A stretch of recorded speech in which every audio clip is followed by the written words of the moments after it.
ফজরের নামাজ পড়লে কেউ ঠকে না, 5 ওয়াক্ত নামাজ পড়লে কেউ ঠকে নাই দোস্ত। হারাম উপার্জন করে কেউ লাভবান হয় নাই।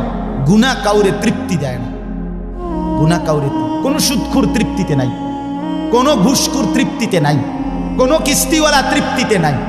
90,000 টাকা ইনকাম করে, 60,000 70,000 মাসে ন্যূনতম কামাই। আমি নিজে জিগাইছি, কাকু কিস্তি কয়টা? 60টা। কিস্তি চলে 60টা, মাসে ইনকাম 70,000। তাহলে 70,000 টাকা ইনকামের পরে যদি কিস্তি চলে 60টা, আমার মসজিদের ইমাম সাহেবের বেতন 10,000 8,000, এবার আর কিস্তি চলার কথা কয় না। কিন্তু ইমাম সাহেবের কোনো কিস্তি নাই, ঠিক কিনা বলেন না?